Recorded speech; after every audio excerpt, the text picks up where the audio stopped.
So season one, oh man, season one. Season one, just reflecting on season one, I am so blessed.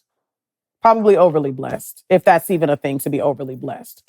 But I am so grateful for my community, my team.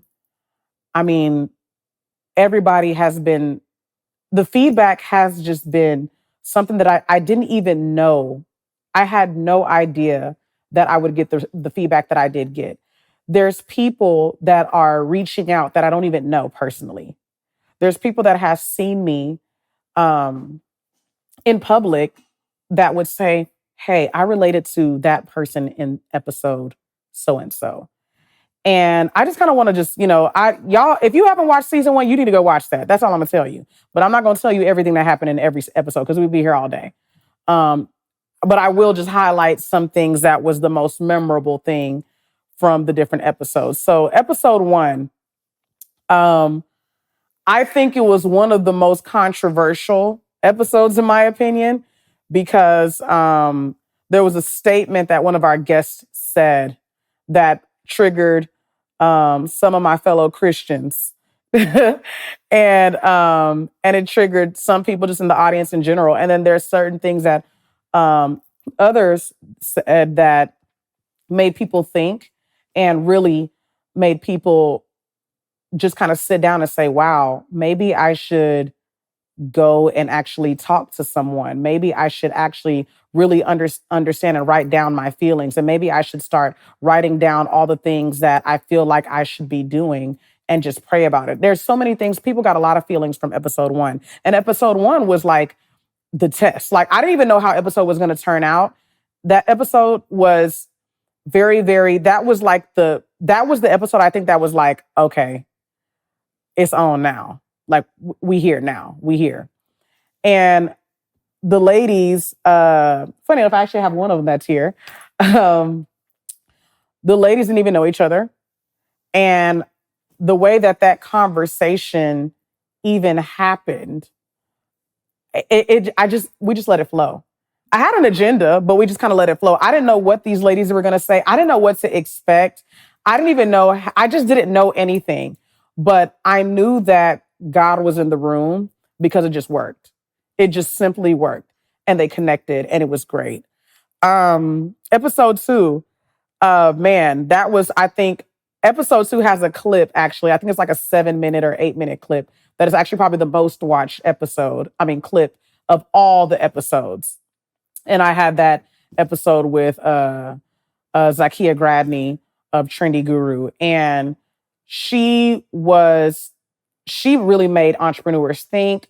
She's a sales coach. I mean, she's amazing. And she was it was more of an educational episode, I would say.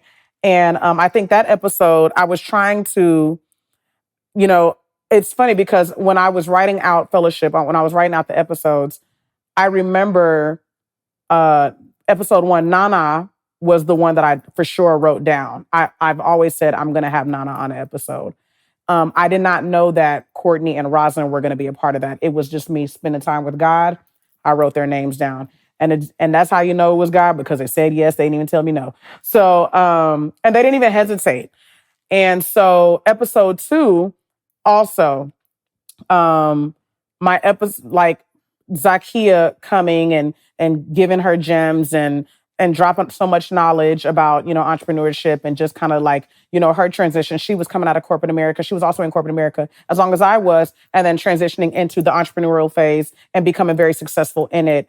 That's a really, really good episode. And I think that it showed another side of Fellowship. It showed like, just the kind of the informative, the educational side of it as well. I mean, all of our episodes, I think you can learn from, but I just think that it was that one was really, really good and thought-provoking. Content, that episode also showed me that content is really king. You never know what people need. So please post your content, whoever you are. Episode 3, I mean, there was, that episode also was unplanned because I didn't know that Tiermi and Vanessa were people that I was going to have for that episode. I was just like, you know what? Something is telling me to do that. But funny enough, Tierney doesn't even live in Houston. She lives in LA. Tierney and I went to school together, and so did me and Vanessa. But I didn't have these women planned. And it just so happened, I just so happened to text Tierney, and she just so happened to be coming to Houston at a particular weekend that we needed to shoot. And I was like, oh my gosh, that was God. So, like I said earlier, you won't realize it until you just walk, just go. So that worked out. Great episode as well. We talked about, we talked a lot about, self-love, investing in yourself, self-evaluations, really getting to know who you are and dating yourself before you're able to invest in a platonic or a romantic relationship, and so much more. And it was funny because that particular episode triggered a lot of fake accounts on our platform to kind of give their opinion. But, I'm not going to tell y'all y'all just got to go watch. Y'all got to go watch. But the fourth episode, man, that episode, myself, Jeff, his fiance, Erin, and Monica, that was quite the episode because it just kind of said, it was just in a nutshell, 4 kids coming from 4 different cultures with immigrant parents, and just really understanding how to, go through life as first gen kids, and learning and growing and being able to learn how to be independent, doing something new, doing something out of the scope of our culture, being challenged by things that our parents would try to make us feel guilty about, and much more. And that episode, wonderful episode, go watch it. That was probably our most watched episode and the most talked about. Not just from people that I know, but people that know them, and people that are that are watching us in general. Man, the 5th episode, so unplanned. It was me having a conversation with, that episode was supposed to be another episode actually that I had already wrote out, that had already been done.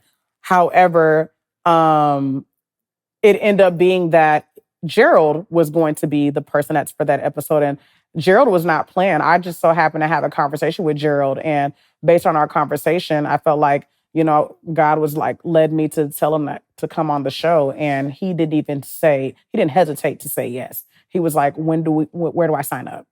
So I did that. I did not say this. So all the episodes that I have, all the episodes, I started writing them based on what I felt the Lord was telling me to write about. Because a lot of things I really didn't really know what to talk about. I know that I can hold a conversation, but at the same time, where are we going with this? Because I didn't want any just, generic conversation.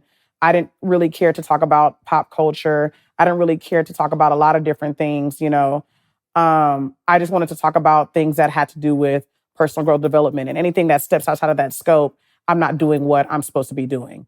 And so when I would ask God these things, he would just drop gems and just drop things, and I would just be writing and writing and writing and writing. And so I love the fact that some of these episodes were unplanned, but yet he still gave me dialogue. And I loved Gerald's episode because we kind of got a male's perspective. He was our second male on the show. Jeff was our first.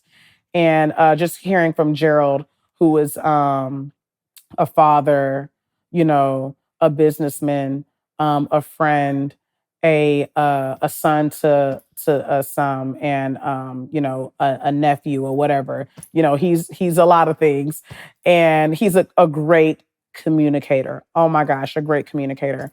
Very good person.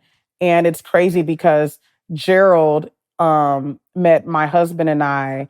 Me and my husband were having dinner at a vegan restaurant, and he just so happened to be there by himself. And I think one of us asked, hey, what you ordered, was that good? And then the rest was history. And we just always kept in touch. And we grew to have a wonderful relationship. He supports my husband. He supports me.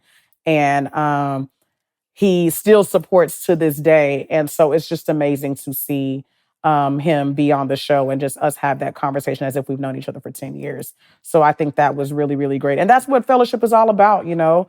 It doesn't have to be necessarily conversations with people that you just know. You know, it could be people that just, sometimes God is going to bring you people, destiny helpers or whoever. He's going to bring you people that you did not know that you needed in a certain season. And I think it's important to embrace that and etc. And then the episode 6, that was a very special episode. Me and my mom, man, that was an episode that was so unplanned. And you know what's funny is that we were supposed to only have about, I think, 6 episodes or so. I just something just came to me to have an extra episode because I was like, oh my gosh, there was a topic. I don't know if it was Gerald. I don't know what, it was around that 4 or 5-ish area that I was like, man, I need to do this. I need to do that. And I had talked to Daryl about it, and Daryl was so gracious to say yes. And my mom being in the lineup was something that I didn't even know that I needed. And just learning so much about my mom and our past conversations at home and just on the phone and things like that.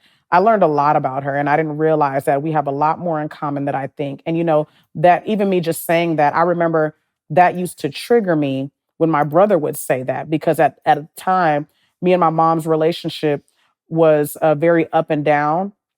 I would say it was very challenging for me because I was in a place where I was trying to explain to her, a lot of my transition, and what I thought I wanted her to support. I just hadn't gotten her there yet. And I was so pressed about making sure that she supports this particular space and this particular thing that I think I forgot to just go pursue the space. She will respond how she responds. I'm not responsible for that, And I think that once, as time progressed over the course of number of months, and having conversations with my mom, what I realized is that me transitioning was also scary for her because, seeing it from a parent's lens, they truly do love you. And they have a very unique way of showing it that may not be in a way that I particularly would have gone about it. But I think that when I see it from the eyes of my mom, all I see is someone that truly just wants the very best for me. And also being empathetic to the part that, she didn't even know how to put into words on what it means for me to transform and how sometimes me being emotional and sad about it affected her, So I had to learn how to, really, really put myself in her shoes. I don't know what it's like to be a parent. And I think that's where my grace comes from. And, I love her 10 times even more for just even coming on the show and sitting with me and being able to share this space with me because, like my mom shared, she was a journalism major in communications. And, so just seeing that, her daughter is pursuing something in that space. I mean, I'm not a journalist. I didn't go to school for that. My mom did. But just me being in that space, something that she's dreamed of and she's thought about, but, for one reason or another, she didn't, her being in it was really beautiful to watch. So I encourage those that, you got a mama, or you have a mother figure or whatever, and, you kind of want to sit down and just kind of share a moment with her, go watch episode 6 and really understand the dynamic and the raw and uncut conversation of me and my mom. So yeah, that was a very, very unplanned episode. My mom was nowhere in the lineup, but sometimes when things are unplanned, those are the best times. Seriously. So and my mom, she's the only episode that I didn't write an agenda for. Something just told me to let it flow. And I just did away with my phone and I was like, okay, I'm gonna just let it flow or whatever. And so I was just very grateful for it. But I mean, that was season 1 in a nutshell. And that just some of the episodes being unplanned it's still kind of funny. It's weird to say it, but I'm like, wow, that really did happen over the last couple weeks,